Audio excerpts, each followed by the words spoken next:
Logan, aka LOGYBEATS.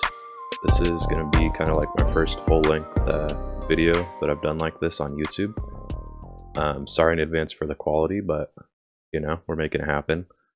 If this video, you know, does help you out, please leave a like, comment, subscribe, all that stuff. You know, let me know what you want to see next. Basically, what I'm going to be doing in this is kind of breaking down like a finished beat that I have here. This has been on my site for probably like 2 weeks or so, and I've gotten like 8 to 10 sales from this beat. So I thought that this would be sort of a good, you know, a good beat to start with. And so yeah, let's kind of get into it. I'll play a little bit of the beat. On the beat, so it's a bang.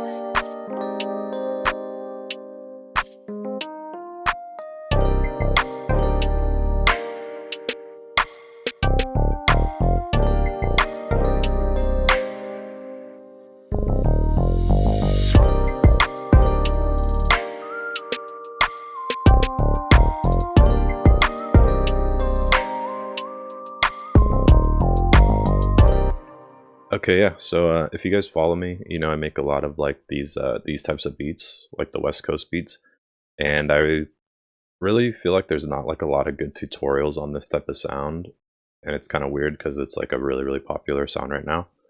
And a lot of the tutorials I do see, like they just don't really get the sound right, I would say.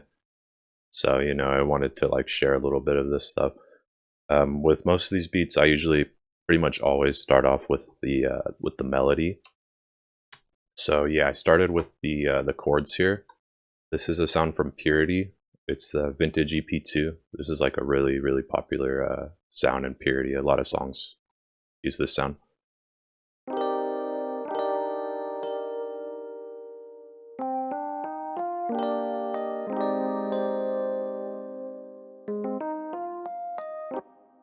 So I mean, with this, I've started with the 2 chords you can see here. Really simple chords. This also, change this. This is in C minor. So started with the 2 chords here, and then just kind of added in like some other notes, you know, along the top and the little run right here. This always just sounds good when you're on like a Rhodes kind of sound, like an electronic keyboard sort of sound.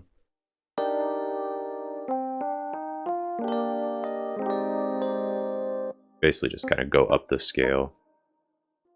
Same thing over here. I just kind of inverted like some of the notes and stuff. This might look a little complicated for some people, but it's really not like too much going on. It's pretty simple. So that's basically just going the whole track.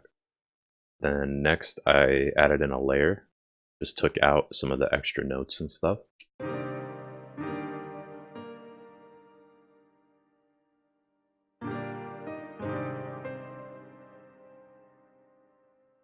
So that comes in and out in, you know, certain sections. Next, of course, is the bass. Gotta have the bass line right. This is usually pretty much how all these beats that I make will start, is with, you know, the chord progression and the bass line, or like a melody in the bass line.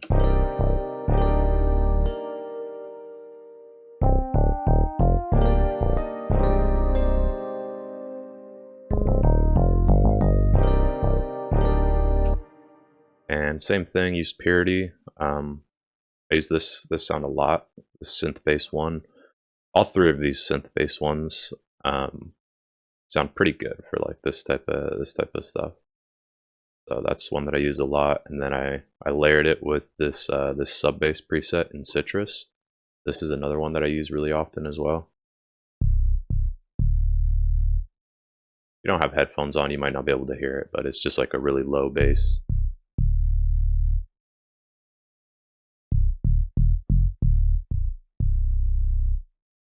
And then I added in this sine lead. This is another sound I use all the time. It's the sine lead in Nexus, and then you change the slide to these settings here.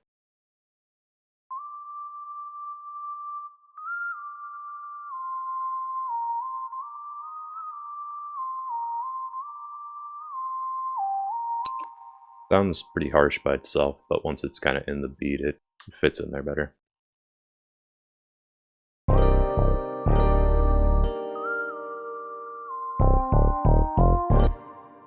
And then this was actually the last sound I added. I felt like it needed like another little something with the melody to kind of keep it going in like the verse and stuff like that. So it's a pluck in Electra X.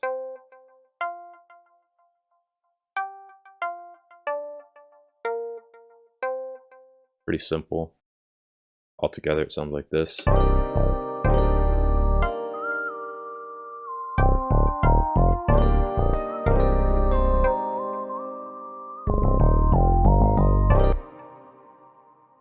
This sound too here.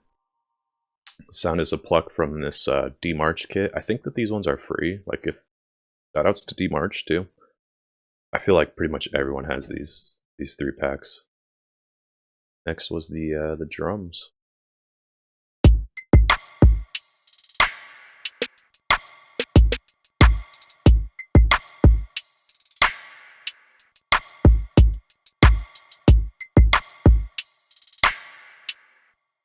So yeah, with these, I typically start with the hi-hats. Actually started with just this. I do in a lot of these types of beats. Just one, like every beat, and then a clap. That's pretty much what I'll usually start with.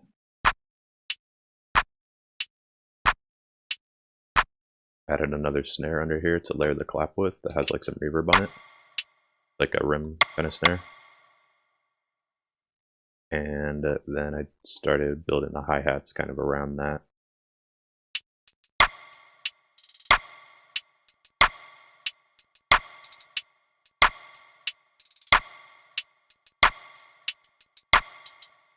These types of beats are a little different than kind of the typical trap beat. The drums will usually be like a little more like kind of open.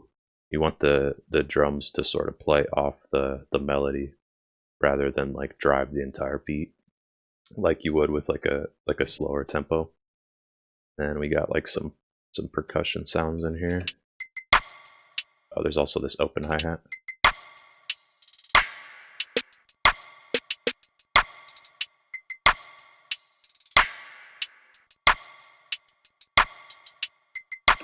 So it's really nothing like too crazy. Got like a shaker sound. This is a layer for the clap. Little perk sound. And yeah, that's all the drums. And then the kick.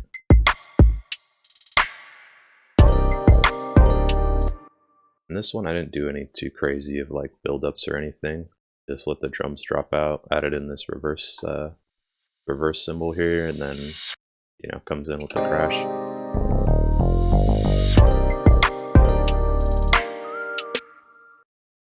You can kind of see the way that I structured it. This is how I do most beats too. This right here would be kind of the intro. This is the first verse.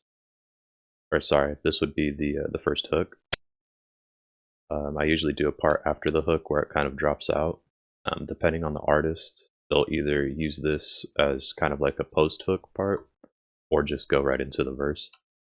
This right here would be like the verse section.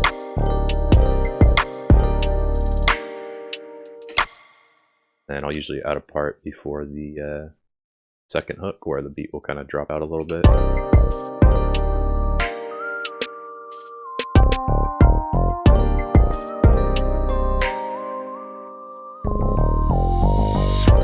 Be the second verse, and then it basically just repeats. And the same thing. I keep saying verse, this would be the second hook, third hook, and then it just kind of ends. Show you a little of the mixing.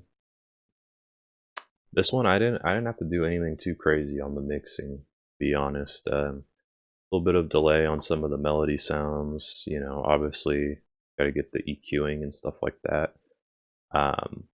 If you're using the right drum sounds, you shouldn't really have to do like too much with the drums. There's a little EQ, the kick, probably on the bass too. And then it's mostly just making sure that all the volumes are right when you're mixing. A little bit of panning too kind of helps helps it feel a little more open. But yeah, not too much. If people are interested, I could do like a more in-depth mixing tutorial.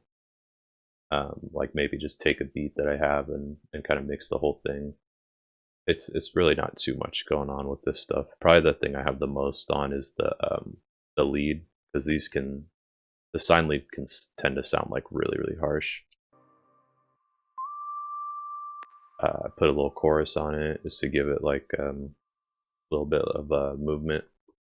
I use this plugin a lot, Effector, on leads and pads and stuff. I just use this. Not really sure what it stands for, like transient or something, but it's basically just like a noise gate kind of thing. So it gives it a little more movement. It's kind of subtle, but it helps with the leads and stuff, and just EQ certain parts that sound harsh and things like that. Yeah, and then after that, I usually throw on Isotope Neutron and Ozone. I like these plugins a lot for the mastering stuff, but I mean, you can also use like Maximus. I used to use the Waves L2 Plus limiter one. That's another really good one too. That's not like too expensive. But yeah, I'll show you before and after with these on here. So most of my beats, when I mix them, once I'm done mixing, before I put anything on the master channel, they'll usually be hidden around right here. So at least -6 dB, and usually not higher than like -3. So it'll be like right in here, like -5, -6 dB usually. And then yeah, with these on, it just you know, kind of brings up the volumes. Nothing too crazy. I like Neutron and Ozone. Usually use the track assistant guy, and then just kind of like tweak like all the sounds and stuff after. But yeah, little EQ, little EQ, you know, compressor. I like the exciter on here too. I have the full version of Neutron and Ozone, but I just use the elements when I'm making beats, because you don't really need like all the dynamic EQ and like all the extra shit that's in it. And it uses a lot of CPU. But yeah, I usually do a little bit of the distortion. It's very like subtle, you can't really hear it. And then yeah, Ozone, hit the side mid EQ a little bit, and then the limiter on there and stuff. And yeah, that is pretty much it. Thank you for watching, guys. I hope that this video helps people out. Like I said in the beginning, you know, drop a like, drop a share, drop a comment. I know the video is not like the best quality, but if this stuff gets kind of like some good feedback, I'll definitely put some more like effort and probably a little bit more money into making like some better quality videos and things like that. I have some really good ideas for like a few different series and like types of videos and stuff like that. So yeah, you know, kind of let me know what you like and didn't like about the video, what you guys want to see next, I guess. Cool. I'm gonna leave a link to the finished track in the bio of the video, so you guys can check it out. And yeah, thanks for watching. Peace out. What you guys want to see next, I guess. Cool. I'm gonna leave a link to the finished track in the bio of the video, so you guys can check it out. And yeah, thanks for watching. Peace out.